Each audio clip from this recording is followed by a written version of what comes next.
नमस्कार। मैं वंदना Saxena GSM college से आप सभी का स्वागत करती हूँ। पिछले वीडियो में हम लोगों ने शैशवावस्था के जो हैं अवधि जानी थी, उसके बारे में मनोवैज्ञानिकों के विचार जाने थे।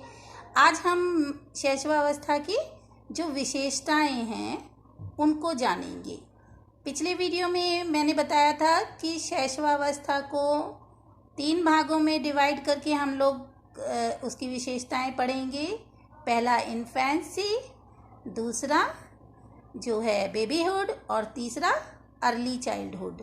तो सबसे पहले हम विशेषताओं में देखें तो जो जन्म से 1 महीने तक की अवधि के बालक में हमको दिखती है वो कौन कौन सी हैं। पहली है अपरिपक्वता यानी इमेच्योरिटी। इमेच्योरिटी को ऐसे समझते हैं कि शिशु जो शैशवावस्था में ये जो पहला पीरियड है जन्म से 1 माह तक का, उसमें ना तो शारीरिक रूप से परिपक्व होता है और ना ही मानसिक रूप से, यानी वह इस योग्य नहीं होता कि वह अपना कोई भी कार्य खुद कर सके। शारीरिक और मानसिक रूप से शक्तिहीन होने के कारण उसमें इतनी क्षमता नहीं होती कि वह जन्म के बाद शीघ्रता से अपने नए वातावरण के साथ क्या कर ले, समायोजन। इसलिए समायोजन के लिए उसे परिवार के संरक्षण की आवश्यकता होती है। दूसरा है पराश्रितता यानी डिपेंडेंसी। अपरिपक्व है, पहले ही बता चुके हैं कि वो शारीरिक रूप से और मानसिक रूप से वो अभी परिपक्व नहीं हुआ है, इसलिए वो पराश्रित भी है, डिपेंड भी है अपनी आवश्यकताओं की पूर्ति करने के लिए। जन्म के बाद पालन पोषण और देखभाल के लिए वो किस पे निर्भर है, दूसरे लोगों के पर निर्भर है। गर्भ के अंदर तो सब कुछ क्या होता है, माता द्वारा उसे मिलता रहता है, लेकिन जब वो बाहर आ जाता है तो वो पूरा की पूरा डिपेंड हो जाता है। अगला है मूल प्रवृत्त्यात्मक व्यवहार, इंस्टिंक्टिव बिहेवियर। इसमें क्या है कि शिशु के जो सारे व्यवहार हैं, जितना भी वो अपनी क्रियाएं कर रहा है, वो मूल प्रवृत्ति पर जो है निर्भर होती है। जैसे भूख लगेगी तो वो रोएगा, और उसे कोई प्यार कर लेगा तो वो हंस लेगा।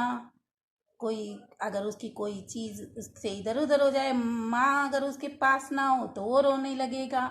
तो ये जो मूल प्रवृत्त्यात्मक इंस्टिंक्टिव बिहेवियर है, इसका अर्थ है कि जो शिशु की सारी क्रियाएं हैं, व्यवहार हैं, वो मूल प्रवृत्ति पर आधारित होती है। अगला है संवेगशीलता यानी कि इमोशनलिटी। इमोशनलिटी का मतलब है कि शिशु बहुत संवेगी होता है, उसके जो संवेग हैं वो क्षणिक होते हैं, तुरंत ही उसकी इतनी संवेगशीलता यानी उसमें मूवमेंट इतनी शीघ्रता से होता है कि पल भर में वो रोने लगता है और दूसरे ही पल हम उसे चुप करा सकते हैं।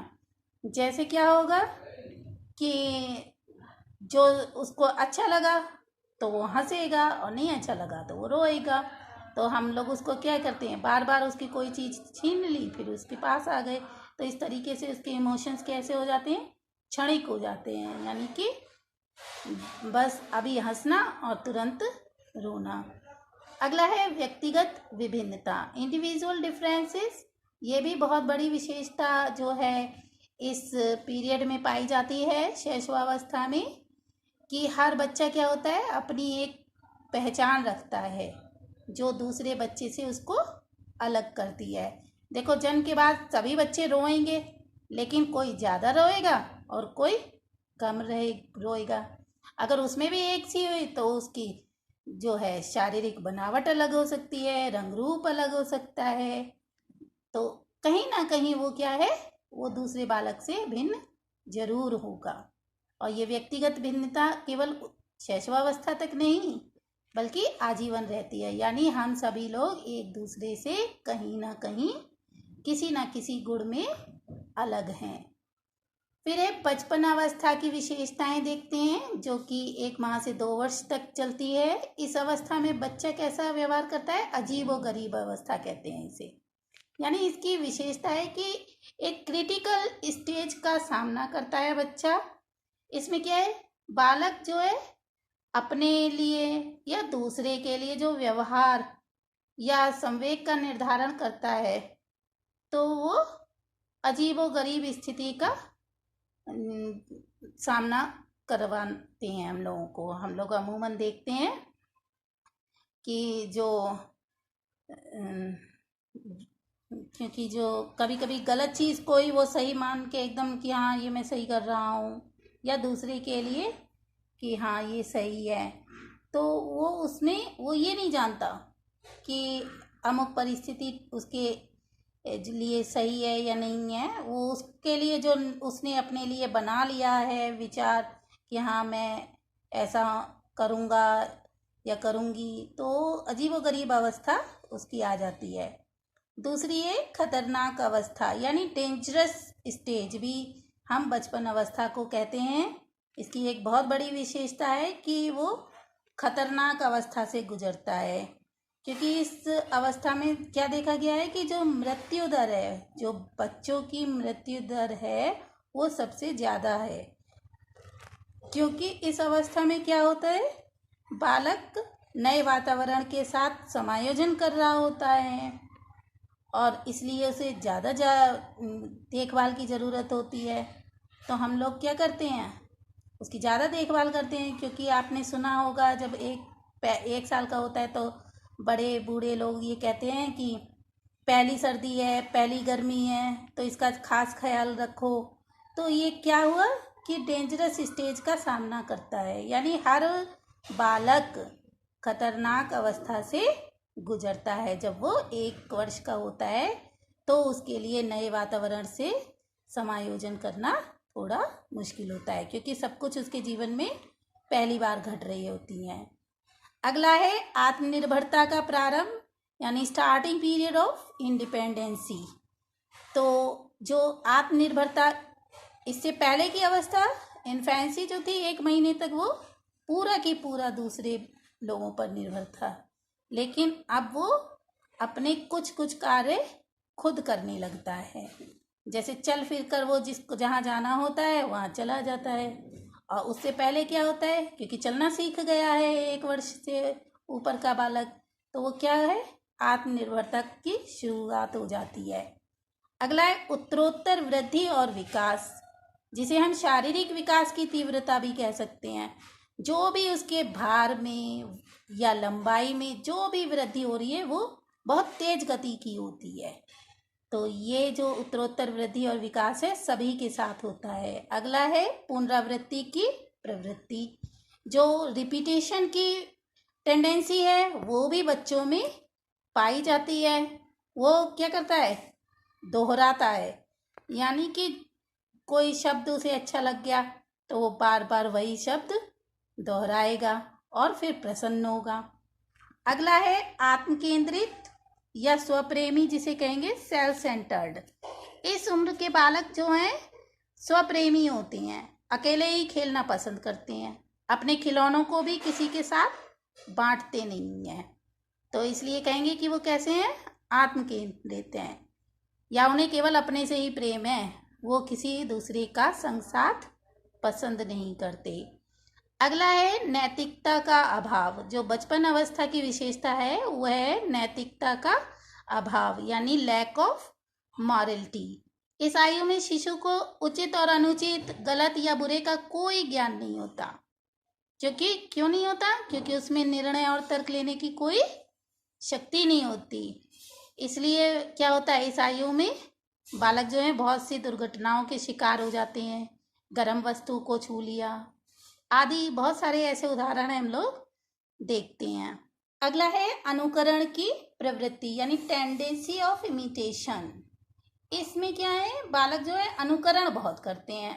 अगर सामने वाला कोई क्रिया कर रहा है या व्यवहार कर रहा है और उन्हें पसंद आता है या उनको अच्छा लगता है या करने को कहा जाए तो वैसा ही करते हैं।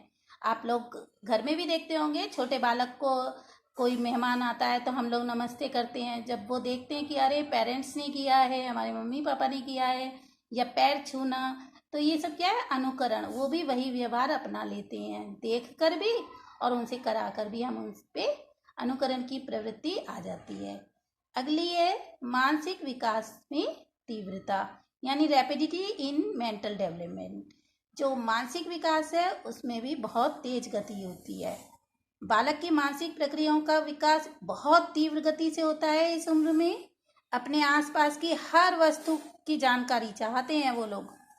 सीखना या किसी व्यवहार को दोहराना, क्रियाओं को दोहराना, वस्तुओं का निरीक्षण करना, वो सभी क्रियाओं से स्वयं को प्रत्यक्ष अनुभव करना चाहता है। जैसे दिया कोई जल रहा हो तो वो आग चलकर जरूर देखेगा।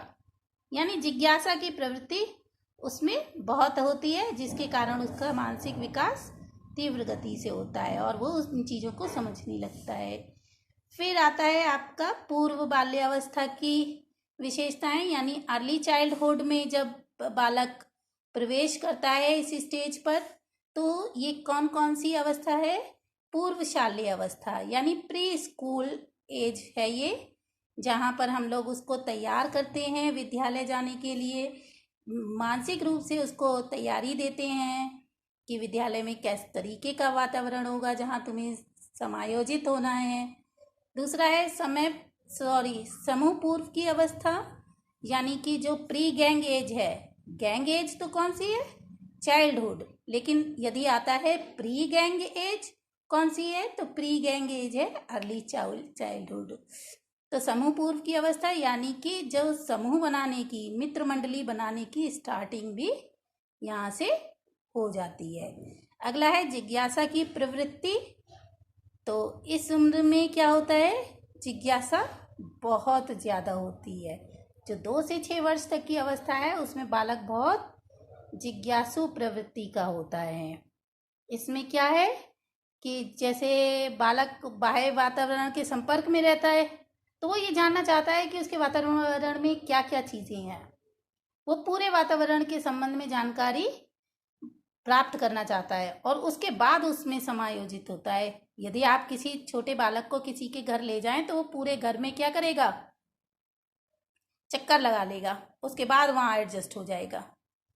फिर है समस्या अवस्था, यानी ये जो एज है अर्ली चाइल्डहुड की, ये प्रॉब्लम एज भी कही गई है। क्यों?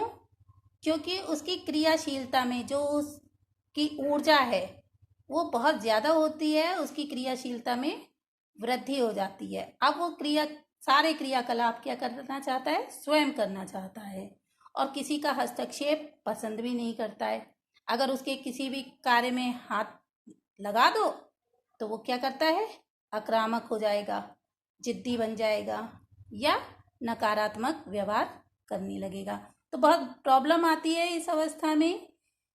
स्टूडेंट्स, आप सब ने पूरे इस शैशवावस्था में लगभग हम लोग बहुत सारी विशेषताओं के बारे में पढ़ चुके हैं, जिसे हमने जो है अलग अलग 3 पार्ट्स में डिवाइड करके समझा। उम्मीद करती हूँ कि ये आपके काम आएगा। पढ़ते रहिए, अच्छे से तैयारी करते रहिए, पेपर्स जल्दी ही हो जाएंगे। तब तक के लिए जो है आप लोगों को तैयारी का समय मिला है तो आप तैयारी करिए। नमस्कार।